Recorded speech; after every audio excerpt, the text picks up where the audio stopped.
Halo teman-teman, selamat datang di Paamania Sound. Bintang bersinar di sini, kami nggak hanya ngomongin musik, tapi juga berbagi kisah-kisah nyata dan pengalaman sehari-hari yang bikin hidup jadi lebih berwarna. Dari cerita inspiratif hingga momen-momen lucu dan mengejutkan, kita akan menjelajahi semua itu bersama. Di channel ini, kamu bisa menyaksikan bagaimana kami menjalani hari-hari kami dengan semangat, dan mendapatkan wawasan menarik tentang kehidupan di balik layar. Jadi, jangan lupa untuk subscribe dan tekan tombol notifikasi supaya kamu nggak ketinggalan setiap cerita dan momen seru dari kami. Yuk, ikuti perjalanan kami dan jadi bagian dari cerita kami di Paamania Sound. Selamat menonton!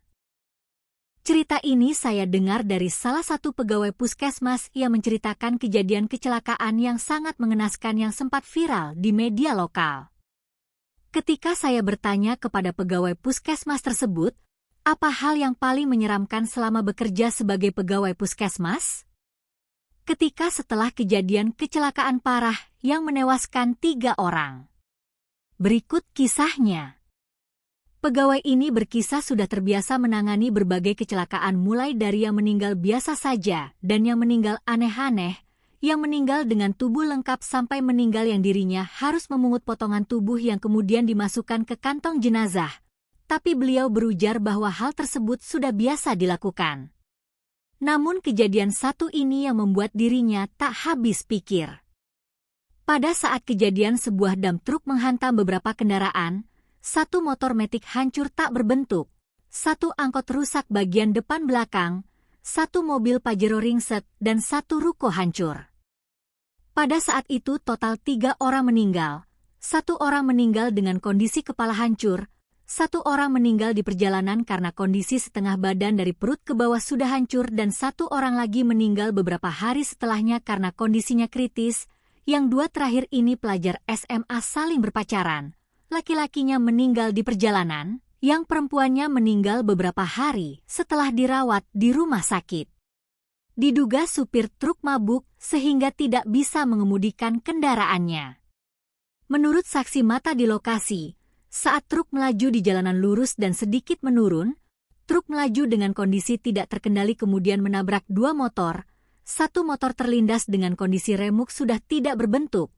Kondisi setengah tubuh korban sudah rusak namun 1 lain pemotor selamat walaupun sepeda motornya hancur. Truk sempat menyerempet pedagang siomay namun truk tidak berhenti dan menabrak angkot serta mobil Pajero. Nahas menimpa salah satu korban yang hendak menghindar dari kecelakaan tersebut, malah menjadi korban mengenaskan dengan kondisi kepala pecah terhimpit angkot dan Pajero. Truk terhenti setelah menabrak mobil truk dan menghancurkan 1 ruko. Di lokasi kejadian serpihan kendaraan bermotor berceceran di mana-mana, asap debu mengepul tepat setelah truk menghantam ruko. Para korban bergeletak, warga terkejut ketika melihat lokasi layaknya sebuah medan perang. Yang membuat saya heran, supir truk sempat rekam turun dari truk dengan santai seolah-olah tidak terjadi apa-apa. Warga kemudian berbondong-bondong melihat lokasi kejadian. Terlihat beberapa yang mencoba membantu korban selamat. Di lain waktu saya coba bertanya ke para supir truk, apakah setelah kejadian seperti itu supir akan bertindak santai? Ya benar, pilihannya ada 2, langsung kabur atau bertindak tenang seolah-olah tidak terjadi apa-apa. Kedua pilihan ini memang fungsinya menyelamatkan diri dari amukan massa. Namun pilihan yang kedua ini supir akan bertindak sebagai warga sekitar yang menonton kejadian. Adapun yang langsung duduk-duduk di sekitar lokasi kejadian, ya memang berkamuflase untuk menghindari amukan massa tadi. Setelah situasi aman, barulah menyerahkan diri ke polisi. Pernah diceritakan ketika terjadi kecelakaan supir truk langsung pergi ke warung kopi ketika warga masih belum berkerubun. Kemudian datang warga yang bertanya kepada supir tersebut, Mas tahu gak mana supir truk yang nabrak tadi? Lantas supir truk itu menjawab, tadi saya lihat di sana. Kayaknya langsung kabur, padahal dia baru bertanya pada supir truk barusan. Barulah setelah situasi aman supir tersebut menyerahkan diri. Kembali ke kisah kita. Yang membuat saya seram adalah ketika warga dan petugas harus mengevakuasi korban selamat namun luka yang sangat parah setengah badan. Kondisi kaki kanannya hampir putus. Organ dalamnya terburai keluar sehingga petugas dan warga harus membungkus badannya dengan sarung agar tidak berceceran. Teman saya yang lokasinya tidak jauh dari lokasi sempat ikut membantu dan menyaksikan bahwa kondisi korban ini sangat parah. Di dalam ambulans yang mengevakuasi korban, darah sudah banyak berceceran di lantai ambulans. Terlihat beberapa bagian organ dalam korban memburai. Anehnya korban tersebut tidak merintih kesakitan malah berujar ke supir ambulans, Pak cepat ya." Namun takdir berkata lain, walaupun ambulans sudah secepat mungkin melaju, korban akhirnya meninggal di perjalanan. Ada satu mitos yang dipercayai oleh para supir ambulans di daerah tersebut, apabila sedang membawa korban pasien kritis dengan nyawa di ujung tanduk dan ambulans melaju mengarah ke RS daerah dan berhasil melewati sebuah monumen patung kuda dan pasien masih hidup ketika melewati patung tersebut, maka pasien akan selamat sampai IGD walaupun jarak antara patung kuda dan IGD lumayan jauh.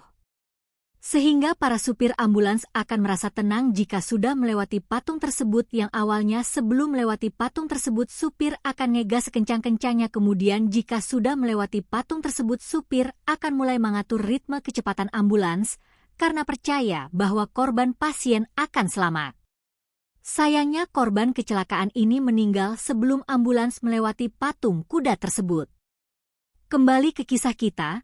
Setelah kejadian tersebut suasana di lokasi tidak biasanya mencekam, padahal lokasi kecelakaan merupakan alun-alun suatu wilayah yang setiap harinya ramai orang. Oh iya, lokasi kejadian dengan puskesmas hanya berjarak beberapa meter saja. Ketika kejadian pun, korban ada yang hanya digotong oleh warga karena jaraknya sangat dekat. Namun karena dekat itulah suasana puskesmas setelahnya sangat mencekam. Tidak biasanya suasananya membuat merinding. Sebagaimana puskesmas 24 jam dengan fasilitas IGD biasanya akan ada pegawai yang melaksanakan piket malam. Namun malam setelah kejadian para pegawai piket merasakan hal-hal yang tidak biasa. Sebagaimana pula puskesmas dengan kejadian pasien meninggal baik yang wajar atau tidak wajar menjadi hal biasa. Pada saat malam tersebut suasananya di luar kebiasaan, kondisi lingkungan sangat sepi.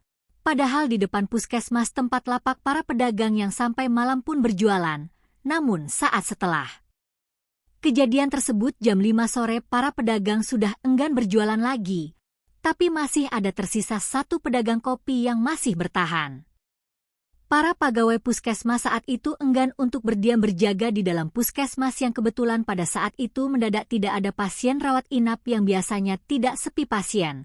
Para pegawai memilih berkumpul bersama di lapak tukang kopi tersebut. Malam itu jarang orang yang berani lewat malam di lokasi kejadian. Kalaupun ada pasti bukan orang asli daerah tersebut.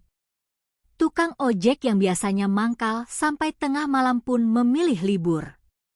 Sang penjaga keamanan puskesmas pun pada saat itu enggan berkeliling untuk memantau situasi dan keadaan dan memilih berdiam diri bersama rekan-rekannya di warung kopi depan puskesmas.